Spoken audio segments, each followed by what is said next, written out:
Well, hi, everybody. This is Dear Mama Sal, and we are live on a Sunday afternoon, which means it's time for us to talk about coping with stress. And I've got what I hope will be a really strong reminder to you all about why we need to be constant learners. Now, I know if you're a Dear Mama Sal person, you must enjoy learning because that's what we do all the time. And I want to thank you. One of the things that I find so fascinating is if you think about it, um, every time we get together, we learn something, right? I either learn something from you or you learn something from me. And that to me is a wonderful way to live your life. Hi, Jeannie. Good to see you. And hi to York as well. The reason that it's so important for us to keep learning is the subject of our discussion today. Just so you all know, Dear Mama Sal is not just me. It's a group of people. We get together every week and we discuss things. And hopefully in doing that, we will not only help ourselves, but also help you cope with life a lot better. Just a quick reminder, we've got some birthdays that came recently. Sandy's twins had a birthday on the 19th. And Jody and Lionel celebrate their 27th, I believe. No, on the 27th, they have their wedding anniversary. So that's wonderful. Continued thoughts and prayers for Beth. She's really had a whole lot of tests done, and they're not coming back in a way that I guess any of us would wish. So hang in there, Beth. You know, she's at work and working harder than most of us put together. But, you know, because that's Beth. And hi, Jody. Good to see you. For those of you who don't know, Jody is our admin. And just a reminder that I am not a psychologist, psychiatrist, or anything fancy like that. The comments you will hear from me are from what I've learned in getting gray hair. And also from the input of our viewers. And that's really important. If you choose just to watch in the sidelines, or if you're watching this in the replay, feel free to comment if you would like to. And if you find anything of value, make sure you give it a thumbs up, because that helps people know that it's worth spending the time. I want to thank Jody, first of all, for our topic today.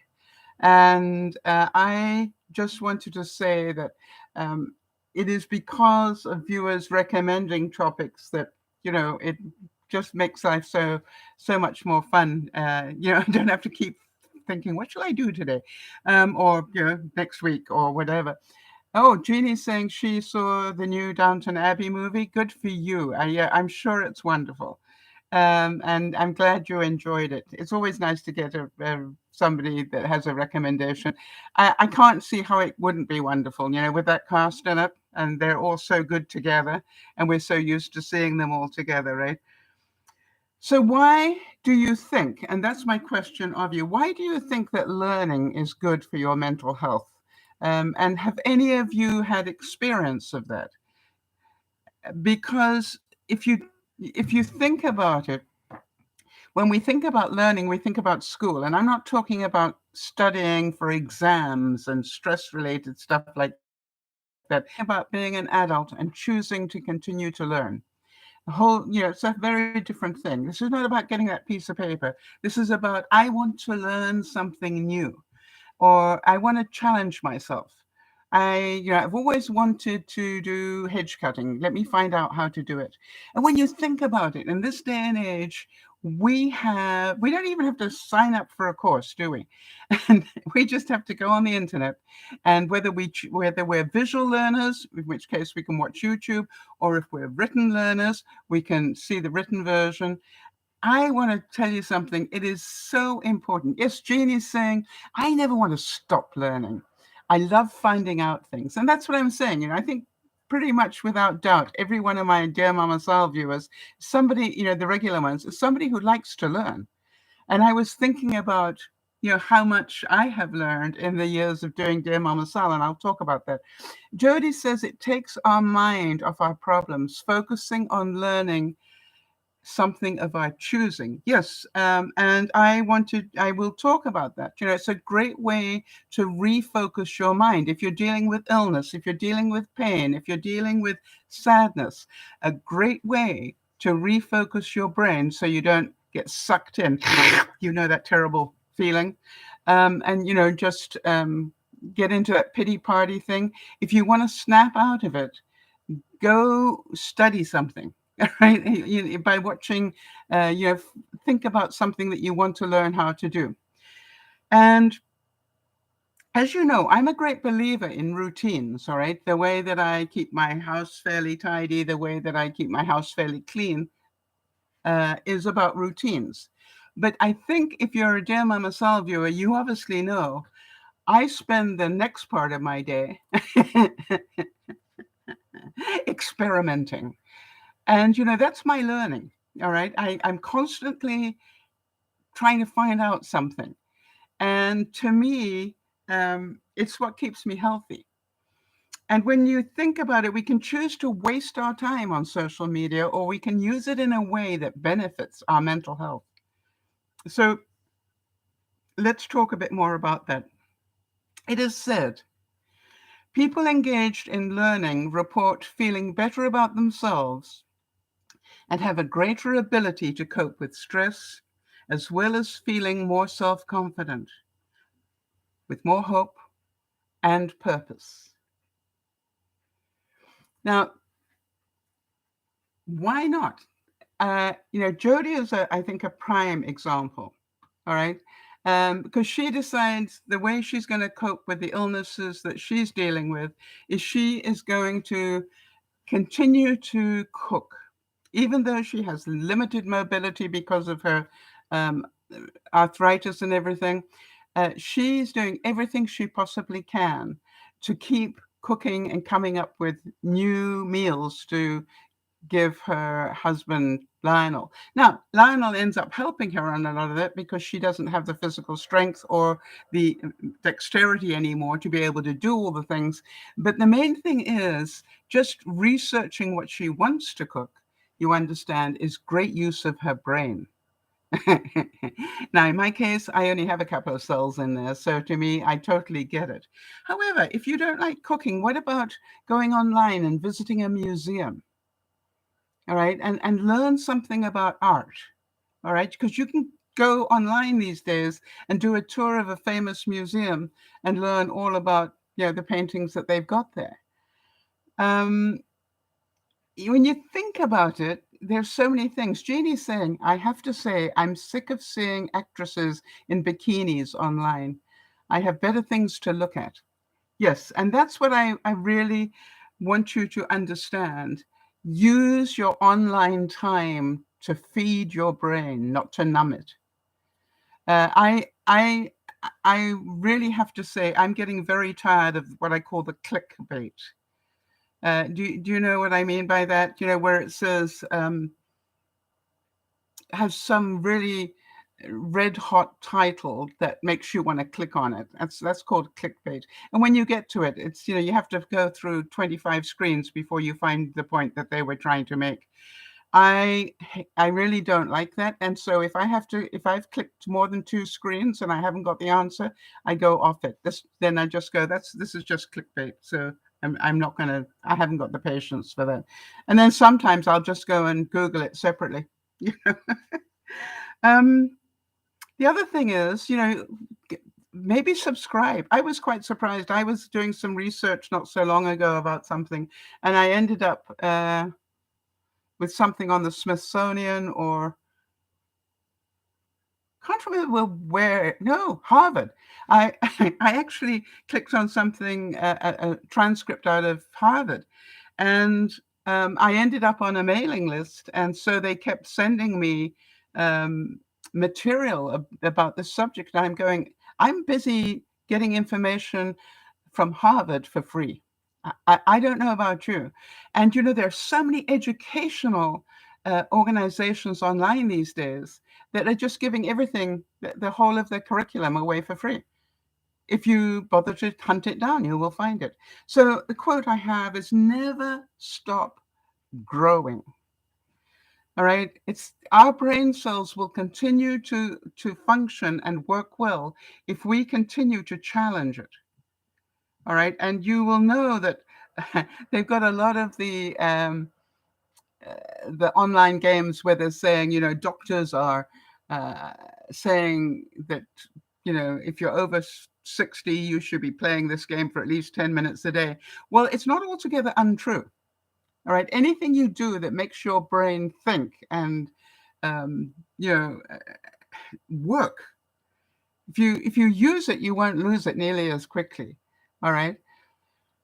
And so I want you also to get balance, because what happens to most people when they start to learn something, they think, oh, this is getting a bit difficult.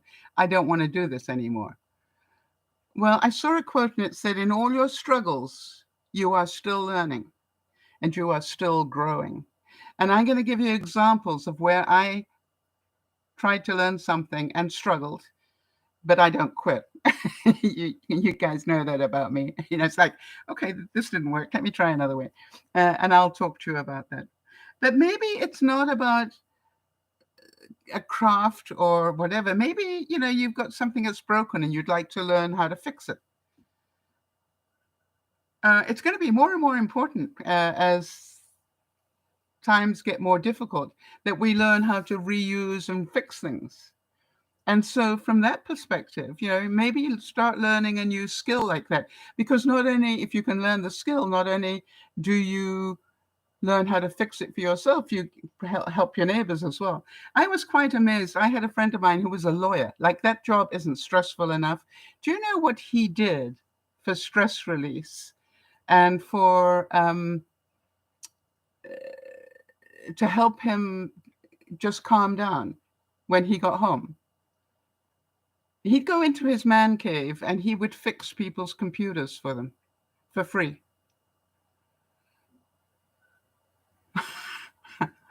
Why? Because it was a great use of his skills, his mental ability, but also it gave him something to concentrate on that was totally different from that he did every day. And I thought that was really interesting. And of course, we were very pleased to get that service from him. But, maybe you want to sign up for a course at your community center. Maybe if you're short of friends, it would be an idea to, hey, maybe this fall, I'm going to sign up for a course at the community center just so I can meet some new people and get some new ideas flowing. Maybe you're going to join a new church. Maybe you're going to do something that causes you to learn again. However, if you're into gardening, maybe you take up a course on growing roses, the right way to do it, as opposed to the way that I do it, or peonies, or whatever it is. Think about, what do you want to learn, and know that these days it's all there for you if you want it to be. There really isn't any excuse anymore. And so therefore, I know what you're saying. I don't have enough time, right? How many of you have thought about that? Oh, I'd love to, but I don't have enough time. We never have enough time for the things we don't want to do. We always have enough time for the things we do. Fact. And that's why that expression is, if you want something done, give it to a busy person. Why? They'll make more time for it. They'll rearrange things and do these smarter and better, more quickly, so they can get on and do this for you. It's amazing. Never stop learning, never stop growing. And so as we look at these realities in life, okay, maybe you've always wanted to build model airplanes. Never did it as a kid, but now you'd like to. You got time, or you want to make time. Maybe you want to do a jigsaw puzzle. How many of you are jigsaw people? Whether you do them online or in reality, how many of you know how much brain power it takes to do a jigsaw puzzle?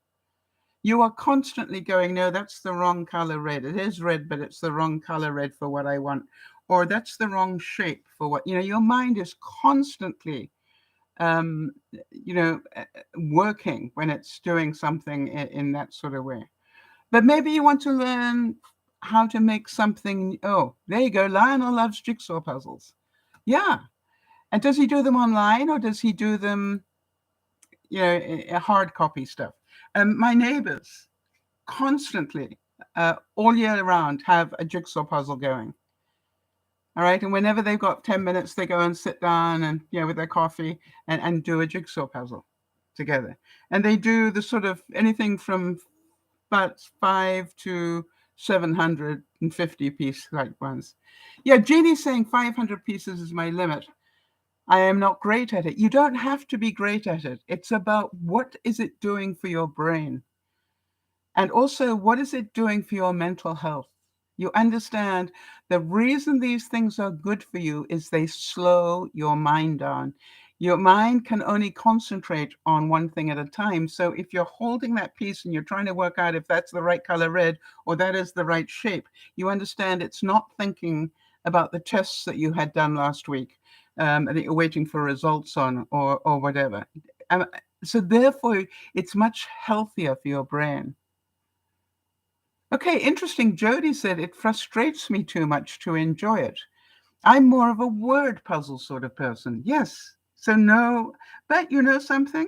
Maybe, maybe the next time Lionel does one that is physical, a physical one as opposed to online one, that you actually sit for a while and work with him and find out how he does it.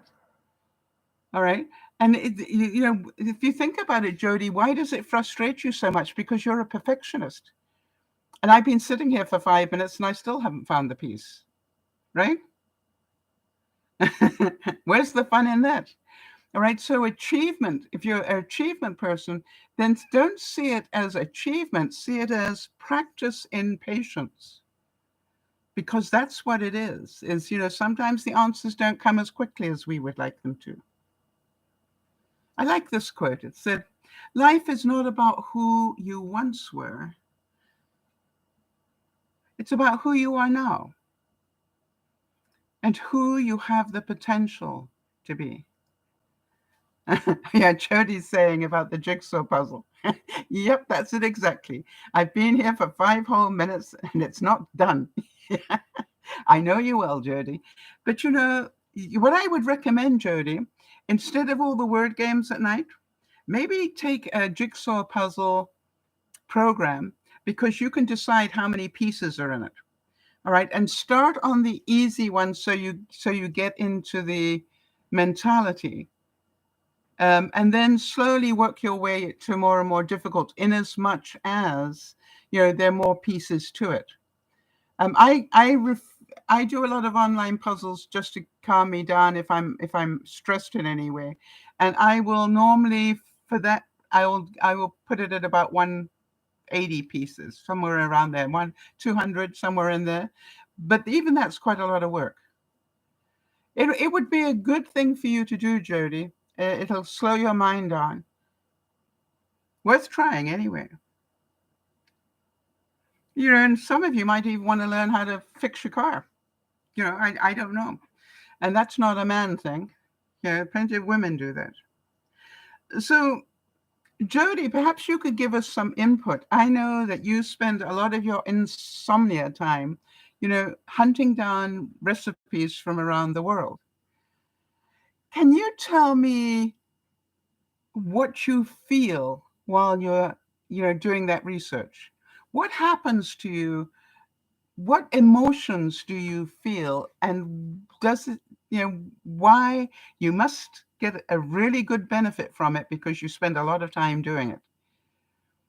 And so what I want you all to think about is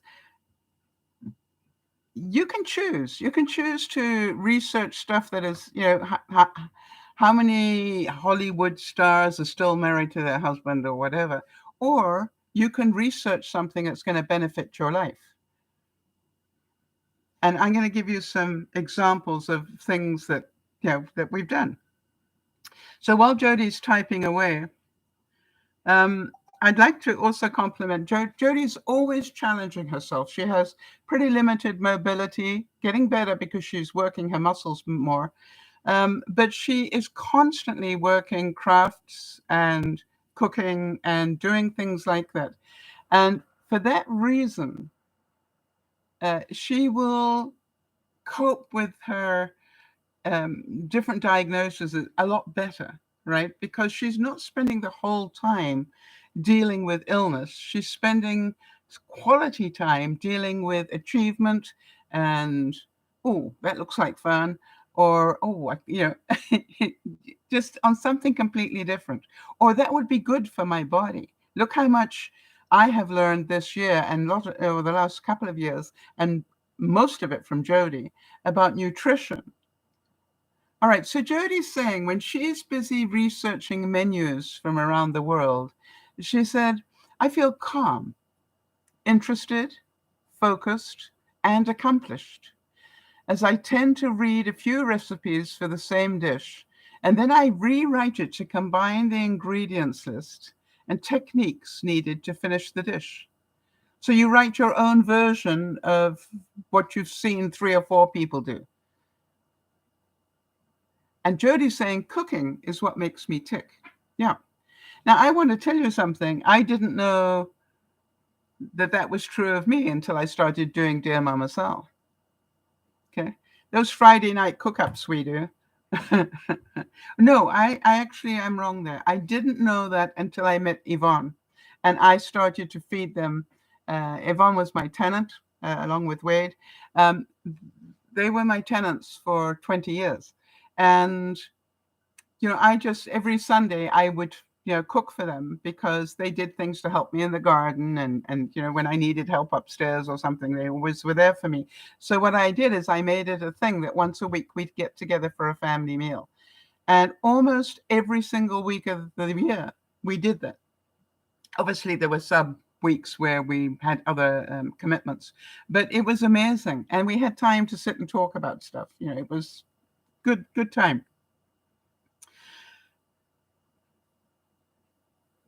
And I look at it and go, that started me cooking. And because I knew every week I was going to be cooking something new. But the thing was, I love to cook what I call the roast type dinners. But then I found out that Yvonne and Wade really loved things like mac and cheese, and so it just started to, I always liked mac and cheese, so that wasn't a problem for me. But I just started to make it a little more interesting. Now, of course, I'm busy cooking things because I said I want to lose weight, but I still want to eat certain things that they tell me that I'm not meant to eat if I'm trying to lose weight. Well, hello. I am now down 13 pounds this year. So I'm learning how to do it, and I'm having a lot of fun doing it as well, as you guys know. I was thinking about somebody like Erin. Erin has had an ultrasound, but she's got to wait until June 21st to get the results of that. I don't know about you. I think that's cruel and unusual punishment. I had it happen to me once, where I had an ultrasound or something like that done, and it literally, I had to wait a month or so for the result of it. And I thought that was really cruel. In this day and age, that was really cruel. And so that's why it's really important to distract your mind away from that. Of course, you're going to think about it. Of course, you're going to think about it. But, the more things you do to entertain your brain, the less you will think about it, the healthier you will be. Jody said, I always look forward to seeing your cooking experiments. You're an accomplished bread maker now. Yes, I was going to talk about that. Remember the stuffed burgers? You introduced me to those. Yes, and as you know, I'm constantly playing with stuff. And the thing about a stuffed burger, though, Jody, and I don't think we've ever talked about that, the reason why a stuffed burger is such a good idea is, because it basically is a complete meal. I don't know about you, but you end up with a bigger burger and you don't need the buns. The reason I wanted to learn how to make pita bread was because I wanted to be able to slice it and put a burger between it, which is what I will be doing this summer. All right, I didn't want a bun. I wanted just to make like half a pita bread and put a burger in. Maybe we'll do that one of these nights. So how many of you were watching me on Friday play with my new Vacuum cleaner.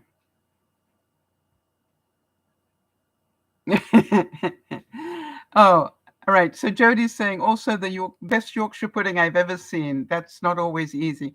And I never measure it. All right. You know that, Jodie. I never measure it. Do you know what the secret is to good Yorkshire pudding?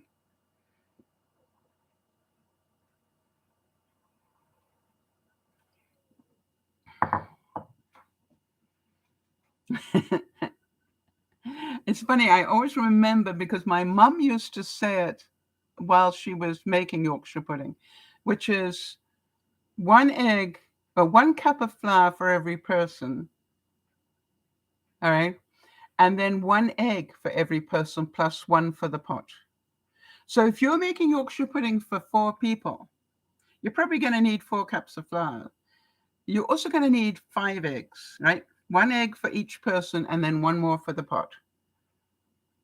And then you just mix it up until you get the right sort of thickness going. Jodie's saying, I've heard it's getting the pan piping hot. Absolutely. But, I've made really good ones. I've made really good ones without that happening. And so play with it. And if you think about it, when you watch me, all right, I just put in some flour, right? Roughly a cup. I know what I need, right? It's about this much, right? I spend a lot of time cooking for one person. I know for one person I need this.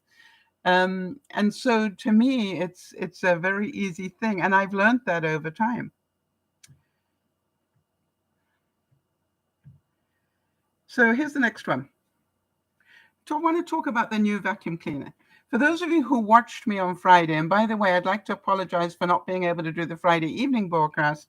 And it had a lot to do with what I was playing with at Friday lunchtime. I was busy with all that stuff with the new vacuum and all that dust I was collecting and showing you how much we collected, which was great fun. But unfortunately, it didn't help my allergies at all. And I ended up I would say before I even ended the broadcast, I ended up with a major problem that I had to stop the broadcast. But, for quite a while after it, I was choking.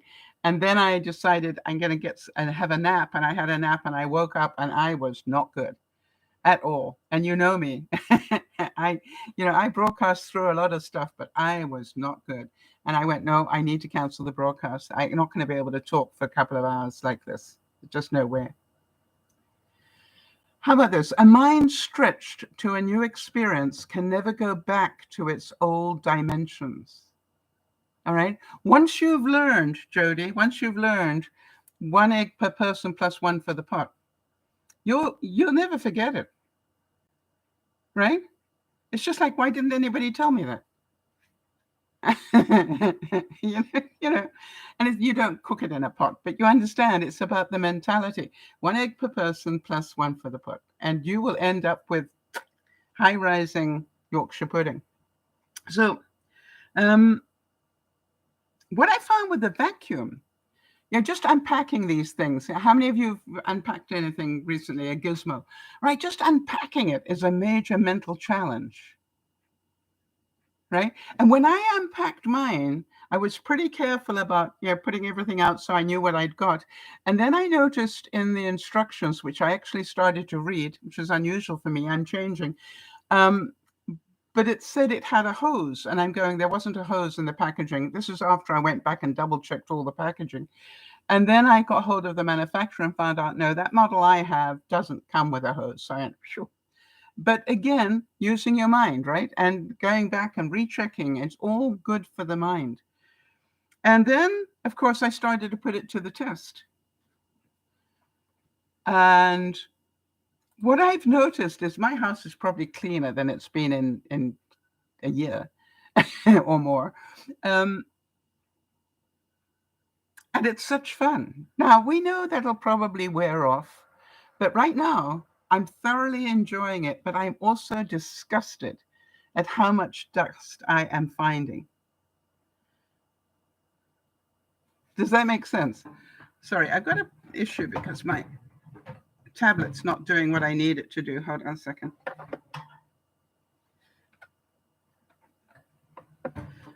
Let's see if that works better. Whoops. All right. So I've been I've been putting that little mini roller over my some of my furniture, and I want to tell you, it is horrific how much I am getting out of that. I also decided I'd go and play on my craft carpet. You know, my craft room, the carpet in there. Hang on a second. I got to show you something.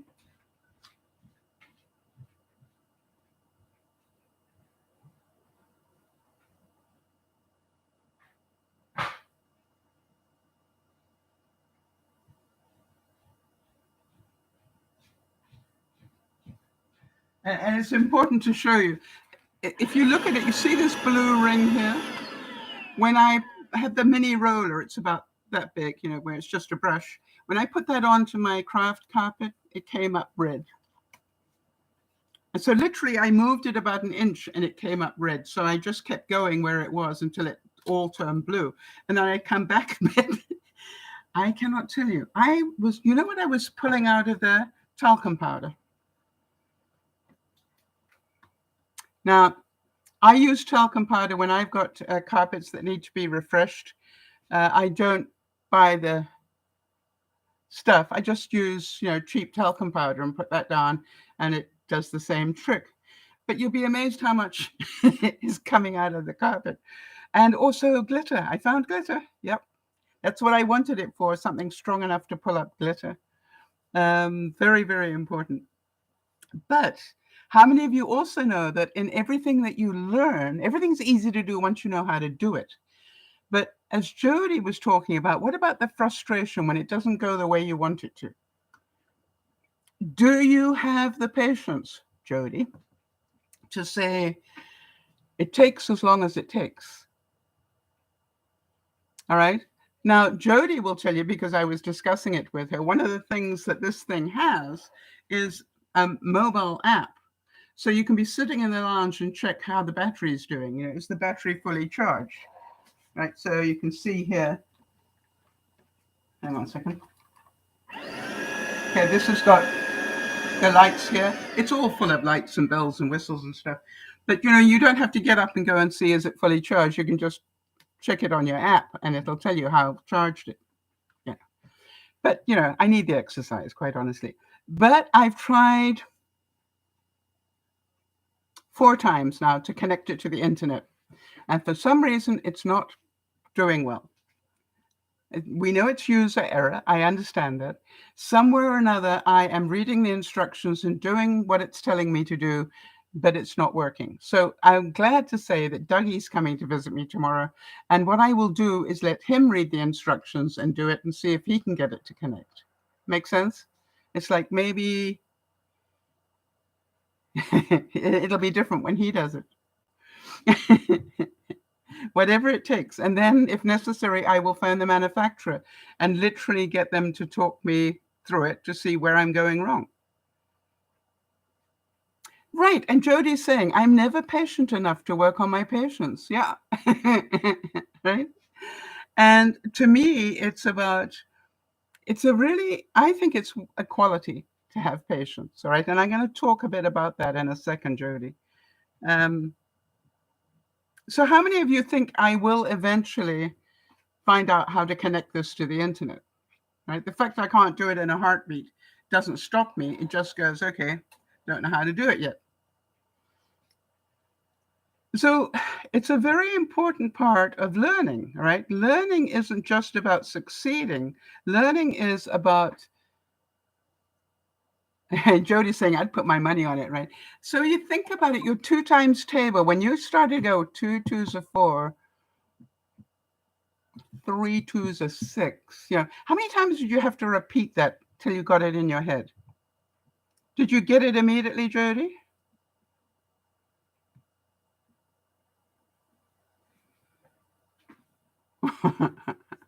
Because if you did, yeah, I'm very impressed. But I would hesitate to guess that you probably needed to do it quite a few times. Yep. Lots. You could just keep doing it and keep doing it until one day you got it. And so when you think about that, the reason you're not good at jigsaws is because you don't sit down long enough. All right? Now, it doesn't say that you need to do jigsaws. That's not the point. But it's a really good thing for you to say, you know something, I'm going to spend like some of my midnight hours when I'm, instead of playing yet another card game or word game online, let me do one jigsaw puzzle, a small one, before I do the other things. Why? It will challenge your brain in a totally different way. And I put my money on the fact that you will end up being pretty good at jigsaws. How many of you agree that nothing you learn in this world is ever wasted? Nothing that you learn in this world is ever wasted. And the other thing I need you to always remember, is that once you've learned it, nobody can take it away from you. Well, except Alzheimer's or dementia. But what I'm saying is, for as long as your brain is functioning, you have it, all right? And nobody can take it away. And that, to me, whenever I was, when I worked at a company, I'd often put myself on courses that the company didn't pay for.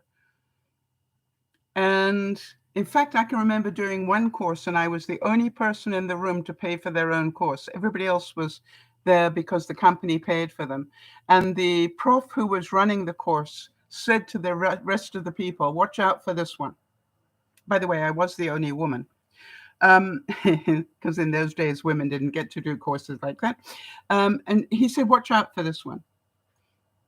And they're all looking, and that's in the days when I was, young and had legs that went up to my eyebrows. You know what I mean? It was and thin.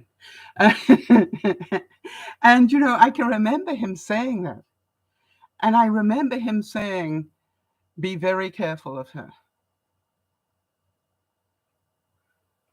And I'm going, what? And he said, she paid for herself. You know what that means? She really wants to learn. The rest of you are just going to be ticking along, so that you can pass. She wants to learn because she's got her own money on the line. I wonder how many of you be doing this course if your company didn't pay for you.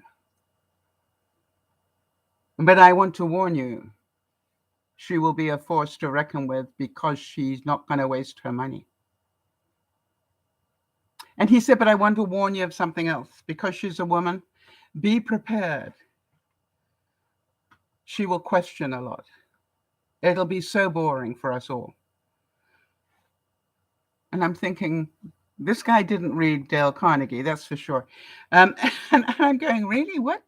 And he said, just be aware it's going to happen. I'm going to say 1 and 1 makes 2, and she's going to query it. When the rest of you will just go, okay, fine. I was not a happy camper, but guess what? This was all about sales management. And within the first 10 minutes, within the first 5, he said 1 and 1 makes 2. But within the next 7, he said 1 and 1 makes 3. But he said it in a different way, but that's what the essence of it was. So you know me, I got my hand up. And he rolled his eyes and he walked up and down that dais, rolling his eyes and just going, yeah, like I warned you guys. And he goes, yes, ma'am, what's your problem? And all the guys are snickering. And I said, well, when you started, you said 1 and 1 makes 2. But then within the next 2 minutes, you said 1 and 1 makes 3. It's not what he said, but you understand whatever the principle was. I said, I want to know which one is true. Because they can't both be true. Because it's a principle. And you didn't say, it, with the exception of da-da-da-da-da. So I just want to know which one of the two should I be taking note of? Because if you put it in as a question, I'd like to know what the right answer is. And he rolled his eyes like you cannot imagine. and then looked at the rest of the room and said, "And that, gentlemen, is why she will wipe the floor with you. The rest of you didn't even notice."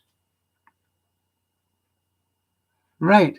And Jodi's going, "I was an eager to learn person in a computer course many years ago. I asked and answered so many questions, the instructor would say, 'Can anybody other than Jodi tell me the answer to this question?'" But he loved you for the fact you actually wanted to learn. All right. And, I bet your hand, so you relate, I'm sure. So I want to remind you all that this is all about get curious. You want to know the truth. Wanting to know the truth is a really good thing. All right. It's not a maybe thing. It's a really good thing. Einstein said, "Intellectual growth should commence at birth and cease at death." Right? Intellectual growth, right? We talk about intellectual intelligence a lot when we're together. But, intellectual growth, in other words, keep learning, right, should happen for the whole of your life as long as you have a brain capable of taking it in. And if you are set in the routines, remember I said I do a lot of things by routine, but I do them by routine because given a choice, and I think you know this of me, I would rather play with experiments than clean the house. You know that, right? All of you? You've known me long enough. Now, today I plan to play with this. I go, first I need to do this. So I have this little routine. Once I've got this far, Jodi knows me well enough to know I do certain things by how many cups of coffee I've had. Right? Before I finish the first one, I'm sitting at the computer, bleary-eyed. Once I've had finished the first cup, then I go and then I go out into the garden. Right? I put on my grungies and I go out in the garden and get dirty. And then I come in, and get clean. And then I will have my second cup of coffee 9 times out of 10. Sometimes I'm not capable of doing the garden until I've had my second cup of coffee. Whatever it takes. However, I want to remind you all about what Edison said. Edison and the light bulb thing. You all know that he did not get it right the first time. Jodi, I want you to remember Edison when you do the jigsaw puzzle thing, right? Because Edison's attitude was, yeah, I know I failed 10 times, but I've now got 10 ways I know it doesn't work. Therefore, it is a good thing.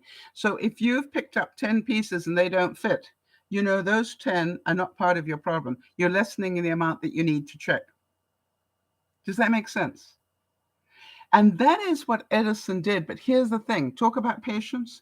I believe he said he tried 30,000 different ways to get that to work before it did. I could be wrong on that quote, but I'm sure, Jodi will check it out sometime. But it's just like, think about that. He never stopped trying. He just kept going until it worked. And he was prepared to spend a lifetime and nearly did. And so you think about it, that it's really important not to have time constraints. I'll keep, it takes as long as it takes for me to understand this. And we don't all learn at the same speed. So, even if you've taken a course and you failed it once, do not see that as a failure. You probably took in at least, I see how much you missed it by. Did you miss it by this much? In which case you only need this much more knowledge before you pass it. And I remember I really wanted to become a radio ham at one time in my life, and I studied like mad. And again, only woman in the room. And I failed it the first time. But I want to tell you, as soon as the course started again, I was back in the room. And the guy said, "I'm surprised to see that." No, I'm not. It's you. And he was explaining to people that most people wouldn't be able to handle the fact they failed. And I said, I want to become a radio ham. I have to keep learning until I pass the exam. And I did the second time. So Jodi, think about practicing things that will help you with your problem solving. All right. Because if you have a tendency not to have enough patience to keep trying it, then do you also understand, Jody, that you will miss out on a lot of rewards because you quit before you succeed? Does that make any sense? And, I know you say, but, I like doing crafting better. Well, how many times did you fail at crafting before you got it right? How many masks did you end up throwing away before you got one that worked? Bet it wasn't the first one. I'm pretty sure. Oh, I thought it was 30,000, not 3,000. That's interesting. Okay, thank you. So you think about it.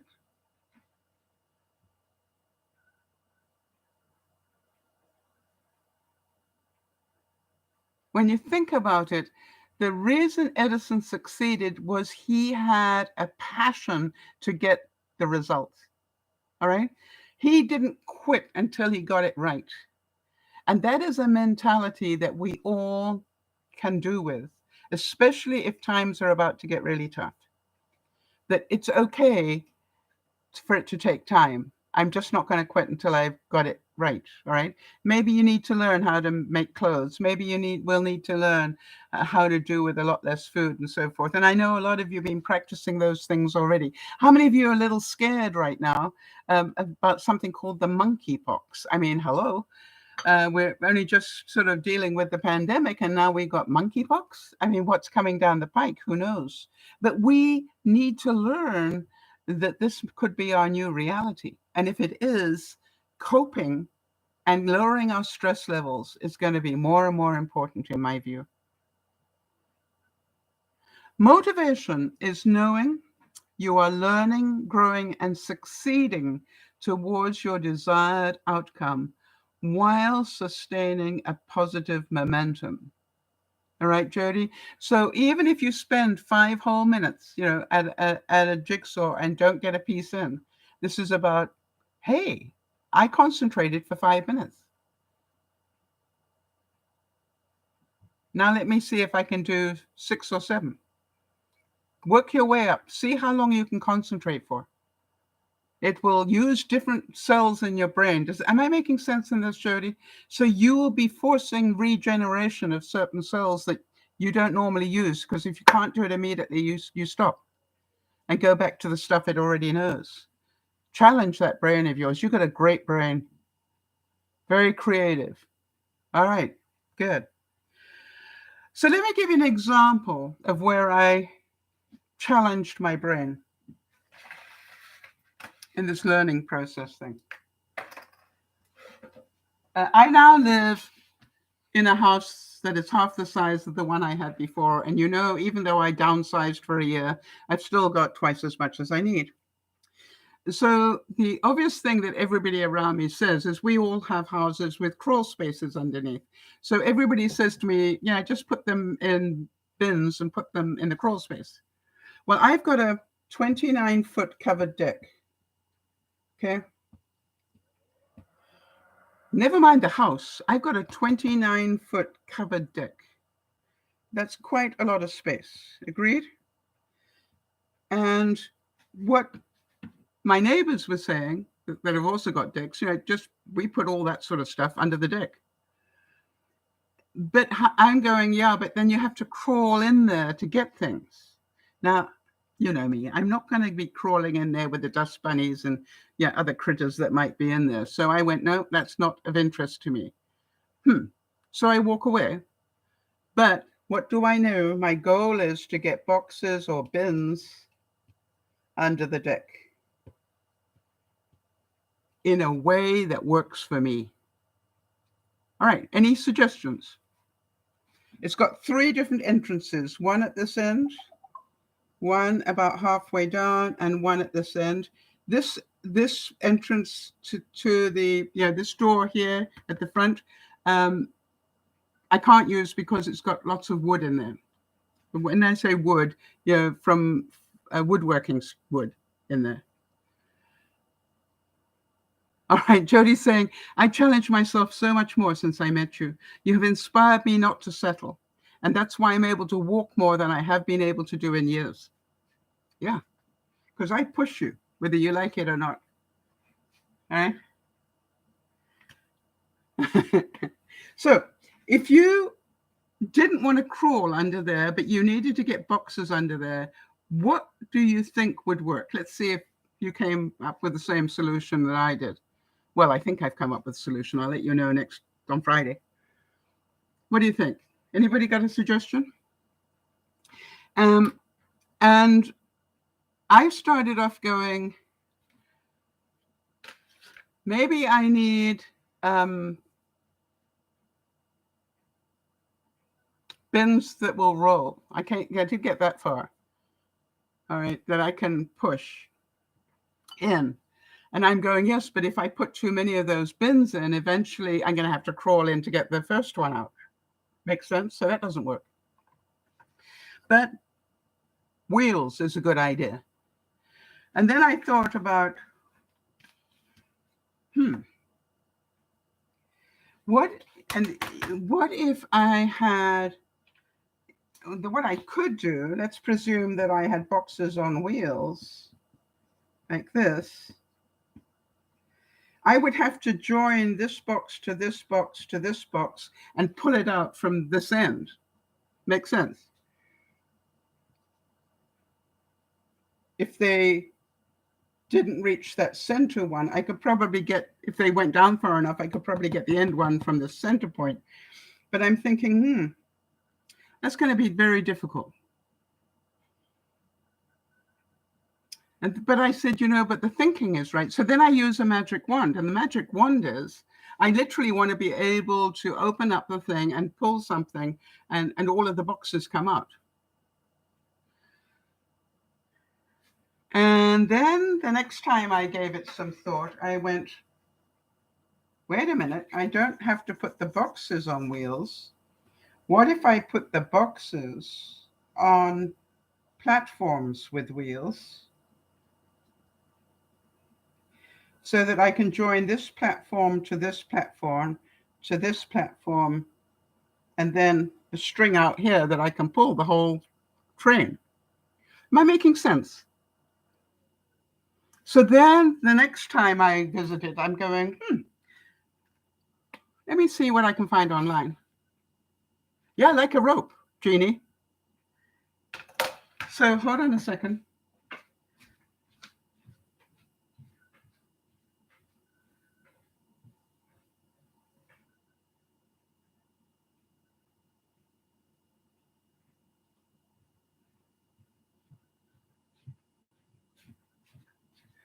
Do we agree that the rope would have to be fairly substantial? And Jody says, it makes sense. And I'm only smiling because I'm thinking, only Sal. Yeah, you and all my other friends. Okay, so I found some, what I call sailing rope. All right, so it is pretty heavy duty. It's not something that's going to break in a hurry, right? And I found that I could buy, a skein of it, if you like. It's all wrapped up like this for not too much money. So I got a skein of it and I rolled it on here so that it's easier to handle and it won't get all knotted up. Then what would you use, right? What would you use for the rolling section? Let's see if we came up with the same idea. I'm thinking, needs to be strong enough so that if I have a heavy box, it's not going to crumble. But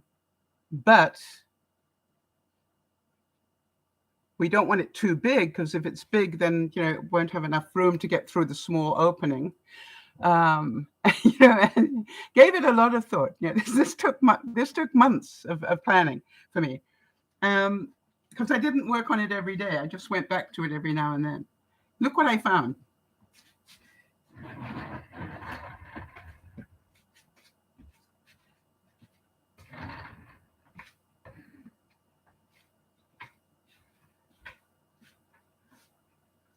A beautifully made, heavy-duty little platform for planters, heavy planters.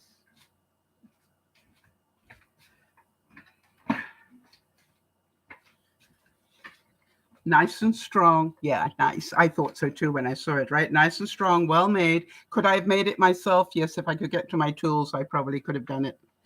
But why do it when somebody else can? And, 4 good wheels on it. And I'm going, yes. And does it already have a nice space here for me to thread the rope through and tie it to the next one? Yes. Haven't got to drill anything. It's already got the thing there, right? So I'll put the rope through like that to the next one. And then I can, I could, in effect, if you think about it, put in 29 feet where, yeah, it's perfect. Yeah, I'll let you know if it is perfect, because tomorrow when Dougie comes, we're going to be doing it. Now, the one question I have, and I'm not 100% sure of, will the bins, and the big ones, I'm not going to lift one. I got an empty one. Anyway, just know they're big ones. They're about this big. All right. I mean, they're substantial.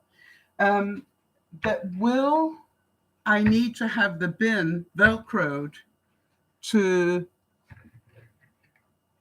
the cart? Does that make sense? So in case I do, I already have the industrial Velcro that if I find out, yes, it does need that, I've already got it ready so that we can do it. But I'm going to try doing it without the Velcro, because I think the weight will be enough, because I won't be pulling the bins. I'll be pulling the things under the bins. Now then, can you all see? That's quite exciting. I went from, I don't want to crawl under there. Take out the magic wand. I've taught myself this. Take out the magic wand. What would be the ideal thing? And I'm going railway tracks, the way they just come straight out. And I'm going, okay, well, you can't necessarily do that, although it's not a bad idea. And then, I kept going, what can you do? What can you do? And then I came up with bins on rollers. And then I looked, most of the bins with rollers are limited. Yeah, they're either made to go under a bed, or they're ugly, black things and way too big to go into the hole. And then I went, no, that doesn't work. So it's quite exciting. So think about it for a second. Is it possible that it won't work? If it doesn't work, it means I didn't answer all the questions. Does that make sense? In other words, if it doesn't work, there is something I haven't thought through. Because I know if it turns out that we need, that the bins actually start moving on the carts, then I say, okay, fine, let's pull it out again. I now know I need the Velcro on there. And the 2 bins I'm going to start putting under first are the bins with my Christmas stuff in it, right? Because I know it's going to be in there for another 6 months, and get them out of my storage room. I got a lot of unpacking still to do. I think I've still got 10 boxes in there. So, but can you see that it took time, all right? I didn't get the answer the first time I visited it. And I just went, no, that doesn't work. Okay, and let me give myself some more time to think about that. And it's funny how many times you'll be doing something else, and then your mind will go, yeah, but what if? And you go, oh, that's not a bad idea. Let me research a bit of that, see what I can find, right? And then, when I went for the rope, I thought, don't be stupid. Get something that, can pull weight. Don't get cheap stuff. Get heavy-duty sailing type rope that's made to, take the elements and do all sorts of things. So, but did I have to be patient with myself? Yeah. And by the way, did I have to save up so I could buy the carts? Yeah. But I have the first 2, and I have the rope, and I have great joy in trying it out tomorrow. So think about a problem that you're trying to solve, and understand sometimes the problems we need to solve are the ones that will challenge our mind in a way that is good for us. Life is about growing, learning, and becoming. You cannot grow, learn, or become if you cannot embrace change in your life. How many of you know I sorted out the whole of my deck? No, no, more than 3/4. I would say 5/8 of my deck I sorted out, and it is now really neat and tidy. And I did it 10 minutes a day, right? I didn't sort of spend 3 days solid trying to pull it apart and put it back together. Just every day I started one end and said, spend 10 minutes, just do the first 10 minutes, then the second, then the third. But I did it sort of every day. I do another 10 minutes. And now I will, over the course of the winter, do the last little bit. And the reason I haven't finished that is because I've got bins on there. All right, because I took some of my bins out because they are like what I like to call my greenhouse bins, right? They're bins that have things I would put in a greenhouse. And I put them at the end of the deck along with other stuff I haven't quite sorted yet. So, still a work in progress. By the end of next year, I hopefully will have it all done. Same as by the end of next year, I might even have a spare room. We'll see. So, does it make sense to you that the problem actually became quite fun for me? Because there wasn't a timeline. I didn't have to have it done by Sunday. Right? It was just like, oh, you got, those boxes can stay in your spare room until you find out how to work this. Just close the door. But now it's getting quite exciting because if it works, I can even put the wood that is in there on platforms and push the wood into the midsection that I won't get to too often, and then put more bins that I do want to use at the front end. So I can get then, not only this lot going down here, and by the way, right, I could get another group coming from this way. So I'm going, yeah, that works.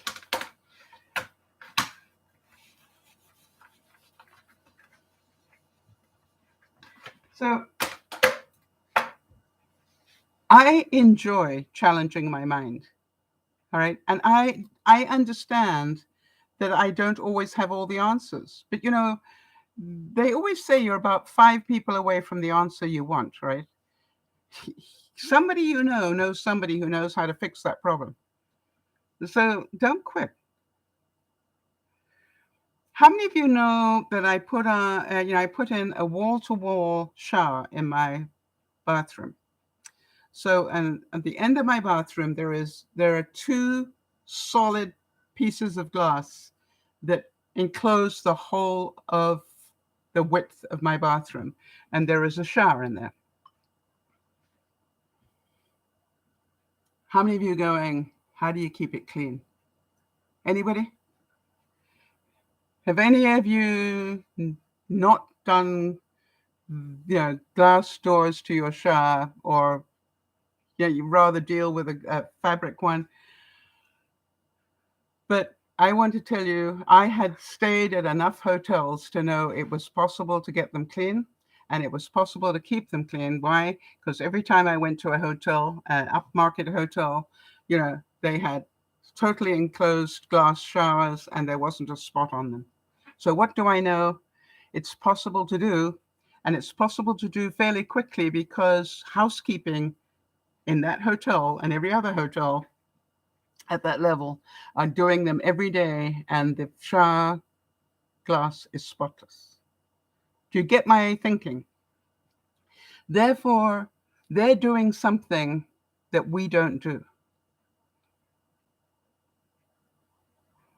And so what I did was I started to research, how do hotels clean their shower doors? Obviously, it's a no-brainer. And then, like Jody, I found that different people had different ways of doing it. And therefore, I went, okay, let me try all of those different ways and see which one works best for me, right? Because there isn't any one way. There are all sorts of different ways of doing it. And let me tell you Does anybody want to know the answer? By the way, it never worries me if somebody comes to my house and they want to see my new bathroom. I never think, oh, I wonder if the glass is clean. I never think about it. Why? I do it every time I shower. Let's say a shower takes 5 minutes. I spend 10 minutes to have a shower, maybe. But I know that every day when I leave that shower, it looks like a 5-star hotel shower. Number one, I got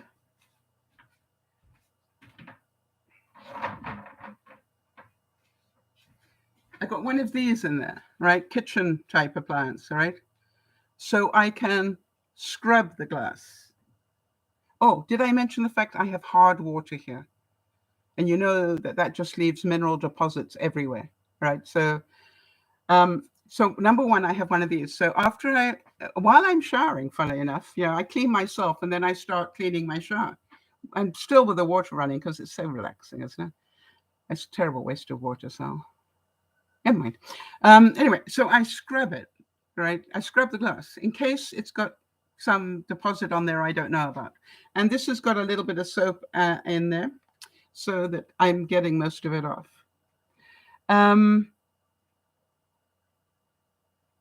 So then I take my shower head, the wand one, and I rinse all of the soap off. Okay. Now, what I need to tell you that most people, I think this is where the problem comes. Have you noticed that water has 2 stages to it when it's on glass? It has what I call the large droplet stage, and then if you take something and wipe it, it ends up being tiny little. It's like the difference between hail and a shower, rain shower. So you start with big droplets, but the more that you wipe the glass, you're breaking down the size of the droplets. And what I do is, I can tell you, if you want to do it quickly, just take a bath towel and just rub it straight down. I think that's how they do it in a lot of hotels, the cheaper ones, all right? The Motel 6 type things, they probably don't have glass doors now that I think about it. But anyway, you know what I mean? It's just like take a medium-sized towel and just wipe it all off. Sandy, I was talking about you yesterday. Oh, Friday. And you're coming up on my discussion. Actually, you're the next point I'm going to make. That's so funny. Oh, no, 2 points down. I was actually going to talk about you. Anyway, so you understand, a towel will take a lot of those droplets off. It'll leave you with a few, but if you've broken up the droplets enough that they're very small, it will dry perfectly clear. Did you know that? It's like if you can get it down to what I call almost mist-sized particles, it will dry in a heartbeat, and it will dry absolutely clear. Really weird. It's only the bigger droplets that end up leaving marks. So once I found that out, that was very useful for me. Now, some of you will use squeegees and whatever. I've got Sal's plan, right? I scrub it down, scrub it all the shower down. So I scrub my shower every day that I use it. Part of my shower routine. Then I wipe it every day. And then I walk away knowing that God will dry it out. And then I go back and see, are there any droplets left? Right? And I'll just keep looking at it about half an hour later. Next time I go to the washroom, I'll have a look at it and go, anything left? Oh, look at that. There's a little bit there. I have a bottle with some peroxide and water in it. And I just use a little bit of peroxide and water, and I wipe down those little bits that are left. It actually, I say it takes an extra 5 minutes for my shower. It probably doesn't. It probably takes an extra 3. Oh, Sandy, we wish you bon voyage for your trip. Jody, can you make a note so we can let people know? Where are you going in Europe? Have any of you thought about how much we must have learned in doing, Dear Mama Sal together? How much have we learned? It's been nearly 10 years. It'll be 10 years in August. And you think about it, we've been doing programs 3 times a week for 10 years. And how much, and we keep doing subjects. You're heading to Portugal. Oh, with your mom, right? Of course, to take care of the estate. Absolutely. Well, have a wonderful trip. We will miss you. And can you hang on a second, or do I need to talk to your point? I was going to ask you, Sandy, have you started working out your Christmas craft thing yet? The point that I went is now, Sandy and I are searching for our Christmas craft projects. Am I correct, Sandy?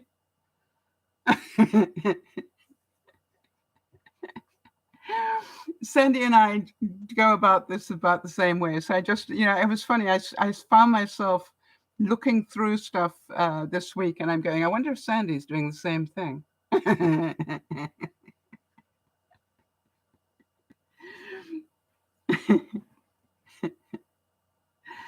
Maya Angelou said that when you learn, teach, and when you get, give.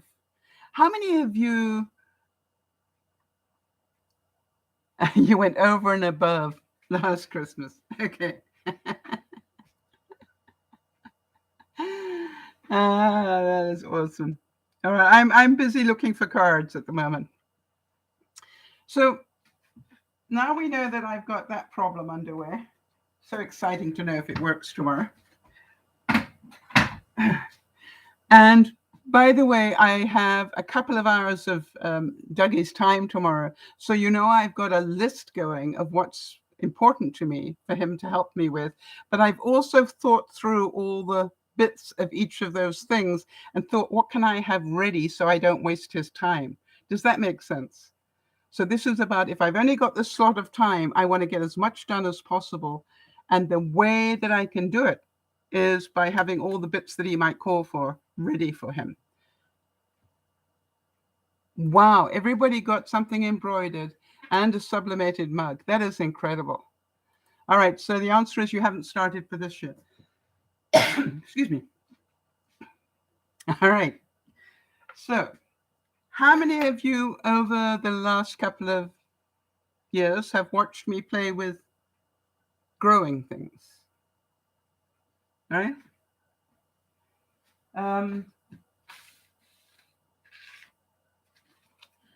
You don't have to go and buy seeds. I took one grape tomato, cut it in half, and squished both halves down into here, and this is what I end up with. That's how many of those seeds germinated. I did not buy the seeds. Okay?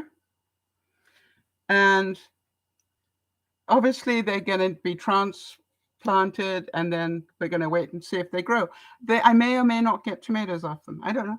I'll let you know.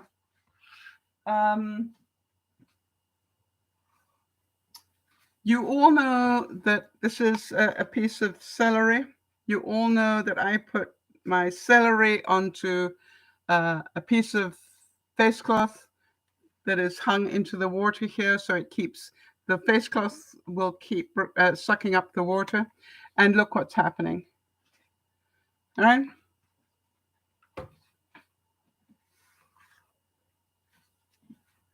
Romaine lettuce. Doesn't even have roots yet. All right. But it's still growing because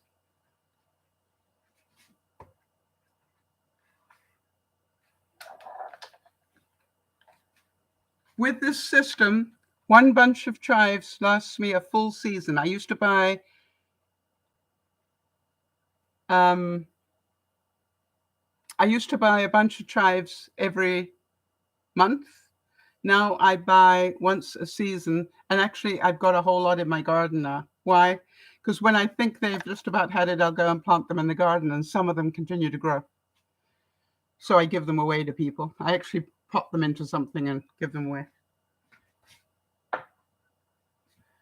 new experiment. I think can you see the difference in these two different lettuces? Can you see this one looks wilted and this one looks like it's still very much alive? By the way, I don't keep them in the fridge. They're on my countertop here for my, when I make my daily bread, which is a pita, which I stuff with cheese and lettuce. So what I wanted to show you is the difference between the two. This one is a living lettuce. It comes with a little root pack on it. And then I've just got it, I change the water every day, and it just keeps on growing. And it'll last me a couple of weeks, at least. This one is just where they cut it straight off the bottom. But because I've got it in water, there is growth happening in the center, all right? And we'll see what happens to it. It is butter lettuce, that's why. Yeah. But do you understand? This has taken me all sorts of trial and error things to find out which lettuces will last me. I was throwing so much lettuce away at the end of every week, and I'm going, that's such a waste. And I don't eat enough to use up a full head of lettuce. So I'm going, I need to find another way. I found through trial and error that I can take, you can get 3 romaine hearts in a package. If you wrap those in paper towel, each of them, they will last me a month. All right, but each one needs to be wrapped separately, so it keeps the moisture down. But I can keep them for a month. So now I've spent a couple of years learning how to regrow chives, celery, leeks, and lettuce. About the leeks.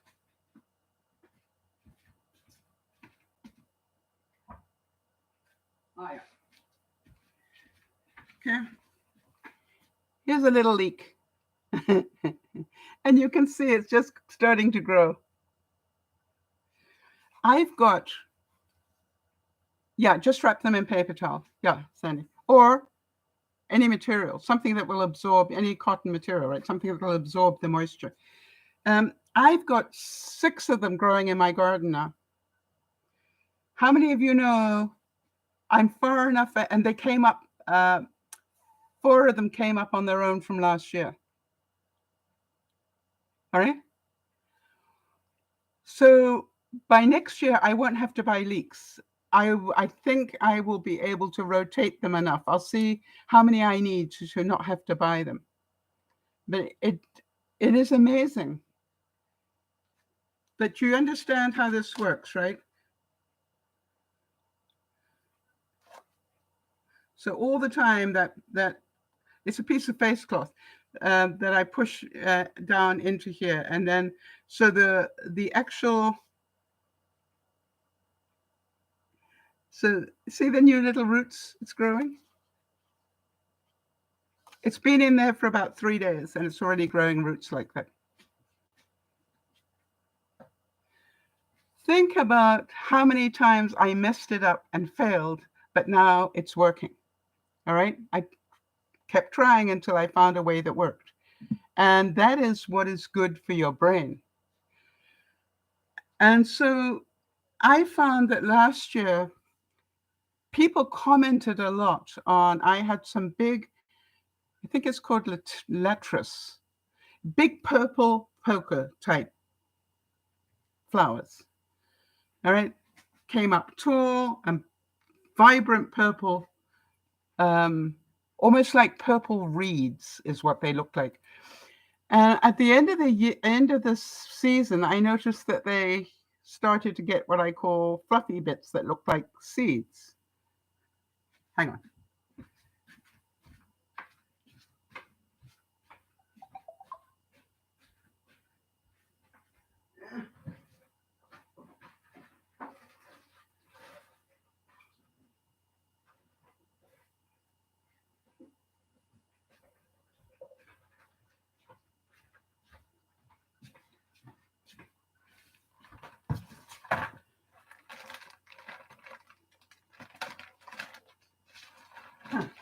I wonder what I did with them. All right, I got them somewhere. Um, but what I thought about was, hey, let me harvest those and see if next spring, I can plant them and see if anything happens. And it has. I'm so excited. They're only about this high, and it may take a full year for them to grow and probably not flower until next year. But it's like, yes. The other thing, everybody commented on my, all right, Sandy, good to see you. Enjoy it. Bon voyage. Um, Everybody commented on my garden last spring, and I thought, well, I didn't do very much. It's just got some bulbs in there. But what it turned out is all the bulbs are yellow and red. So when it comes out against a yellow house, that looks really quite striking. So I went, okay, so what I need, think about this, right? Problem solving again. What I need is I need to research what summer flowers can I put in there that will automatically do the work for me. All right. I won't need to seed them and put them in every year because they'll seed themselves. And one of the things I tried last year was Sweet William. Do everybody know what that looks like? If not, yeah. And what I did is I planted some from seed and they survived. That's a good thing, number one. Then they continued to grow. That's number two. They like the soil here. And then I just left them where they were and they died off. And I thought that was it. They wouldn't come back again. I have got a mass of them. I've got this strip at the front of the road and I've got this absolute mass of them now right in front of my house. So I have now found, and they're all going to be pink and very pretty. So this is like, I've learned what works for that piece of garden. Now, what it will look like, I'll let you know because I'll take a picture for you. But instead of having to buy a whole lot of plants for that this summer, obviously, they're already decided they want to live there. I also noticed that there were some irises that I must have put in. So they're purple as well. Purple against the yellow looks really good.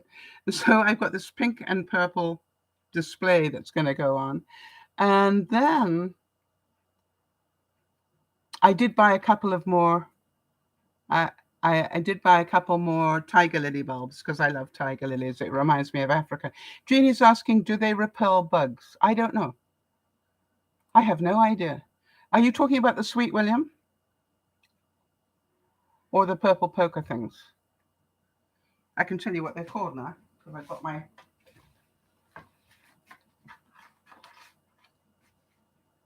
Leatris, yes.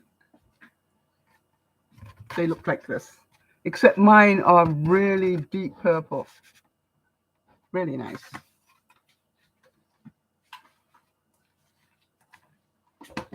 So any of you who are gardeners know that you're constantly learning and you are constantly being challenged with the sunlight, the state of the earth in where you're trying to grow stuff. I also noticed that I've got a neighbor who had beautiful ground cover and it looks absolutely magical. And so, of course, I went over there and said, I just am so taken by this. Is there any way I could take a couple of cuttings? And I left it and carried on walking. And when it came to the end of fall, just before the end of fall, she walked over with a couple of small sprigs for me. And I thought they probably are not going to make it over the winter. They did. And they're pink and they're going to look really pretty. And I've got those in planters and they're coming over the side. So I think anybody who's a gardener is constantly challenging their brain. All right. Okay, so hold on a second. Let me see if I can ask Google. You want to know if Sweet William repels bugs? Let's see. Do Sweet Williams repel bugs?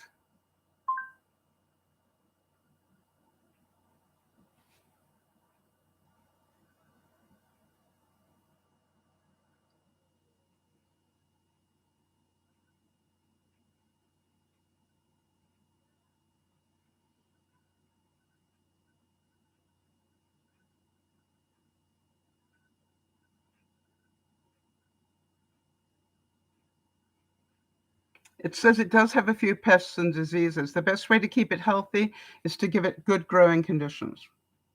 Okay, so if you want more information, Google it a bit more. So I'll let you know if I end up with bugs on it. I didn't have bugs on them last year, that I remember. Do you, for those of you who are gardeners, do you make your own bug killer? I do. I just mix just soap, water, and a little bit of olive oil or canola oil and spritz them. So I use that on my roses as well. Aphid control. So remember, all right, be prepared to learn. Jody, be patient enough to learn. Be prepared to experiment, which takes time, all right? And be prepared to fail a few times, like Edison. But if you really want to learn how to do it, you will keep on going until you get it right. So look at it and think, how many things did you decide you wanted to learn to do and then found out because it wasn't easy to learn, you stopped doing it? I'm revisit this question with you a lot. All right. And so remember me and the bread. I failed at bread making many, many times before I got it right. Now I don't think I've bought bread for 2 years. I have no reason to buy bread. I make my bread dough once a week or once every 2 weeks. I will take half of the dough and put it into individual little packets. And like this, okay? And then once a day, I roll this out, or every other day, I roll one of these out flat, and I make a pita bread that I cut in half, and that's my daily bread. Give me this day my daily bread, and that's what I do. If I have somebody coming, I might take the other half and make a loaf out of it. Make sense? But to me, I learned how to make my own multigrain. In here, I have white flour, I have brown flour, whole wheat flour, I have chia and flax. All right. So I know it's healthy. Sometimes I add some honey to it.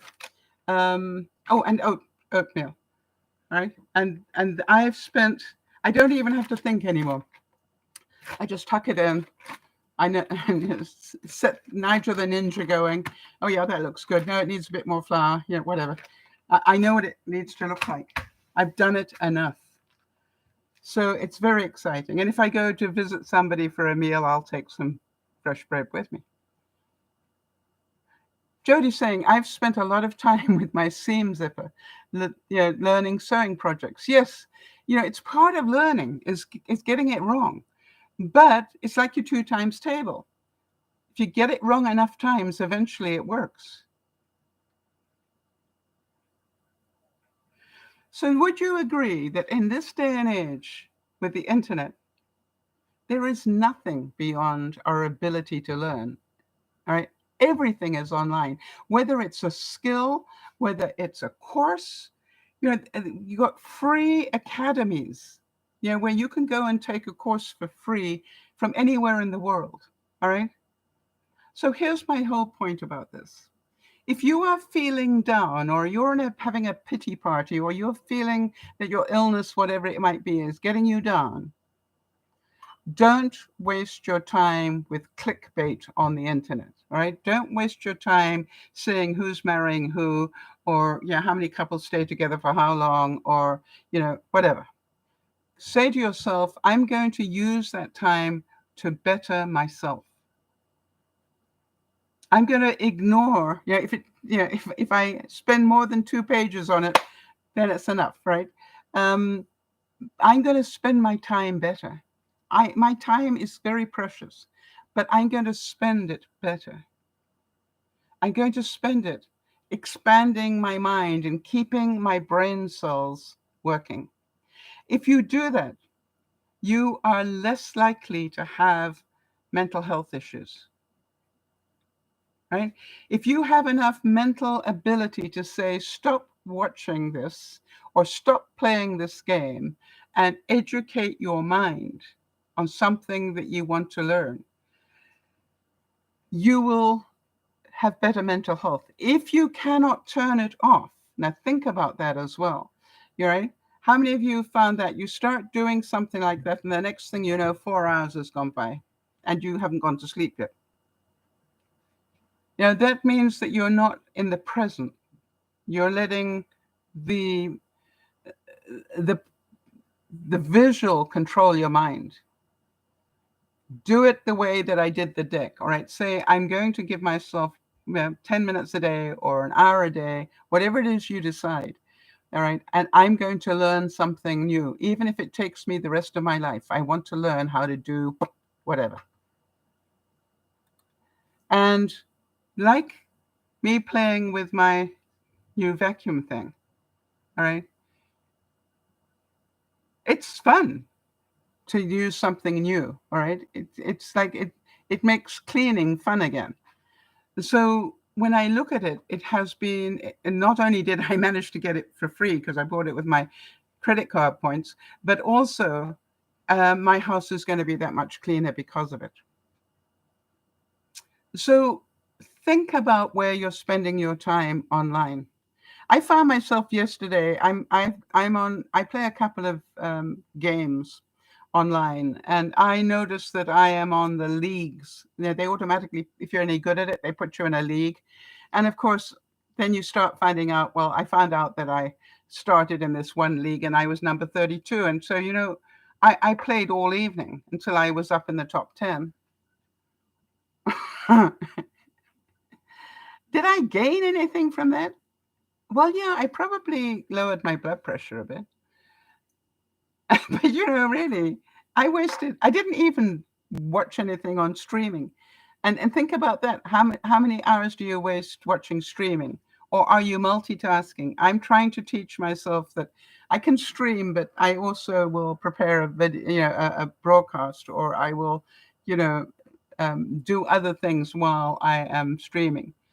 I allow myself total dedication for the one thing, and then after that, I need to just be doing something else, whether it's tidying up or cleaning something or doing whatever. Our time is valuable to us, and we need to keep it that way. All right, everybody, I hope this has been of interest to you. And what was the most precious thing for you today? I always like to know what people enjoyed. I know that Sandy, I think it was Sandy, right, that learned that put paper towel around your romaine lettuce. Hang on, let me show you.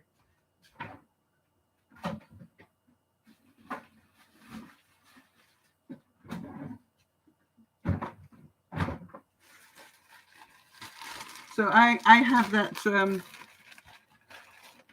I call it shop vac paper towel. Do you know what I mean? The blue stuff, all right? And I just wrap my romaine in it. And look at this. This has got to be at least 2 or 3 weeks old, and my romaine is still absolutely fresh inside, all right? And by the way, when I've used this lettuce up, this goes into a jar with disinfectant water, and I leave it there soaking for a few hours, and then I rinse it out and use it again. All right. Jody needed a reminder to practice my patience, and that can be done in fun and interesting ways, such as puzzles. Yeah. And so this is the whole thing. Everything is here. I realize that I've been so busy doing other things. I've done nothing creatively since Christmas. All right. So I have it on my list this week. Although I've got a busy week, I really want to spend at least 1 hour doing something to do with crafts. All right. This is DearMamaSal saying, please remember, keeping control of our mental health is our responsibility. All right. Do things in balance. Don't get glued to the television. Don't get glued to your cell phone. Think about, if you want to, you laughed at me, I know, but June means it's time for me to start thinking Christmas. I start thinking and buying for Christmas in June. I have a list.